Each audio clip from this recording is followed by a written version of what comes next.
They don't want what we know out there.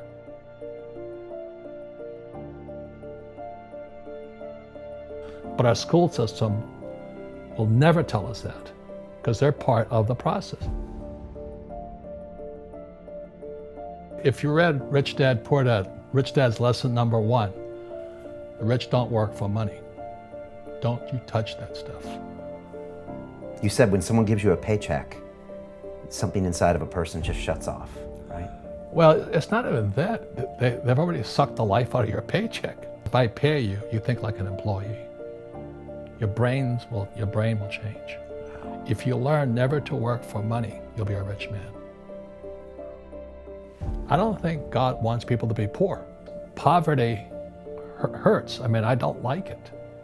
And I don't like that our academic system's so corrupt. You know, we know the banking system's corrupt. We know politics is corrupt, but academics is just as corrupt. Question I ask all over the world, what does school teach you about money? And the answer is nothing. And that's not a mistake. That's not an accident. But this is where we send our children and we trust them to do the right things for them, and yet they're being not taught something so fundamental. Like you asked your dad when you were a kid, Dad, you asked your teacher, when are you going to teach us about money? And it was just never. Never. And they never will.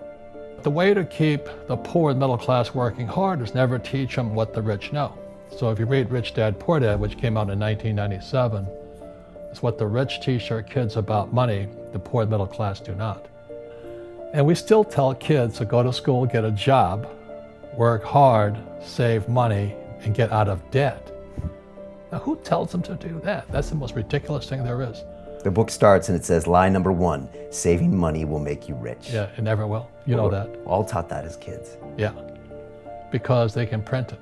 Why would you save it and why would you work for it if they can print it faster than you can work for it? And number 2 is they keep dropping the interest rates on it. You know, Japan still has zero interest rate policy.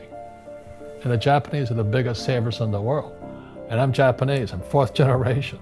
They're not too bright. Right. Why do you keep saving when they're printing it? You know, when I'm in Japan, that's what I mean by fear. They're so afraid because the Japanese, they're a good culture, but they do as they're told. Right. It's very conformist. Very conformist, very conformist. So they just do as they're told, and then they just save money, and their government, this guy Abenomics, is just printing trillions of it and buying ETFs with it, and they don't know what to do. And they've been doing this for 20 years. Because they're afraid. They're afraid, okay. They're afraid they might make a mistake. They're good little students in school. Go to school, get a job, don't make mistakes. Right, and that's what school conditions people to do, Correct. is to not get mistakes. Correct. Get an A on the test, show up and do your homework. But to be a great entrepreneur and investor and a great rich person, you have to engineer mistakes into your life. I went to fly for the US Marine Corps in Vietnam. And the military education is different than academic education. We're taught to make mistakes. You know, so every day I'd fly and we had to kill the engine on our aircraft and crash. It's called auto rotation.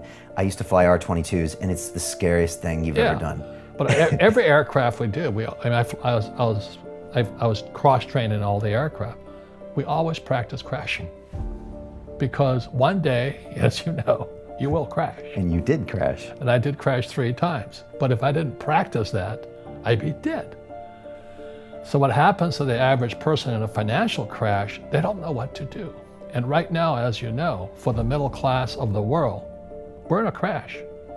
The purchasing power of the yen, the euro, the rupiah, all going down. And people are working harder and harder and harder, and the central banks of the world are printing more money. If someone's listening to us that's stuck in that poor middle class trap and they hear it's their fear that ultimately is keeping them from that, that's a hard thing to hear, Robert. But you're gonna give them the information about what they can do if they can get out of that fear. Well, every time I do a lot of speaking to the masses out there, Lehman doesn't invite me in because we're gone, but they go, well, it's so risky. What you're saying is risky. And I said, what I do isn't risky for me, but it's risky for you. And when somebody says, what is risk? You have to look in the mirror. Do you know what I mean? For me to fly in Vietnam, that was high risk. But the higher the risk, the more you have to study.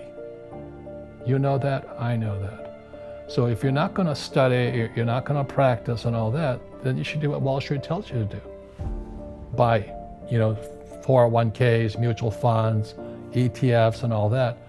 But that's where they're fake assets, because they only make Wall Street or the City of London rich. Just watch where the cash is flowing. Follow the money. Yeah. It's not making the poor middle class rich. The people that are being screwed today are the poor middle class because they work for money. The banker friends, they're not working for money. They have money working for them. Yeah. Right. Very big difference in mentality here. Assets put money in your pocket, liabilities take money from your pocket. They count anything of value as an asset. They count your car as an asset, your house as an asset. When it's really taking money from your pocket. Your retirement plan, guess what? It's a liability. It's taking money from your pocket every month. And whose pocket does it go to? Wall Street or City of London. And that's why, as you and I know, these funds, they sit there, they go, assets under management. That's what they're paid on. You're not making any money, but they're making fortunes on the fees and assets under management. And most of these hedge fund guys and all that, you're not making any money, but they're sucking the fees out every day. Right. And most poor people confuse assets for liabilities. They think their home is an asset, it's actually a liability. Right. What is financial education? It's not get a job, work hard, save money, and invest in a well-diversified portfolio of stocks, bonds, mutual funds, and ETFs. That's not it. Money is, the financial industry is two things, debt and taxes. Debt and taxes. The other thing the poor don't understand is the number one expense for most people is taxes.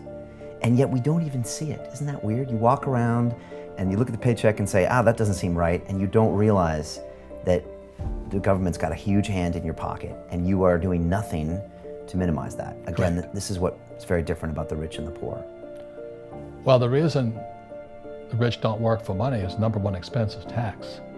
See, there's three kinds of income: earned, portfolio, passive. So earned income is if I get a job, that's earned income. If I'm a doctor or a programmer, that's earned income because I'm working for it. If I buy, let's say, Apple for $10 and I sell it for $20, that's portfolio income, capital gains. Yeah. But passive income, which is cash flow, is never taxed. So it's not, and so these guys are screaming right now in America, tax the rich. I said, good luck.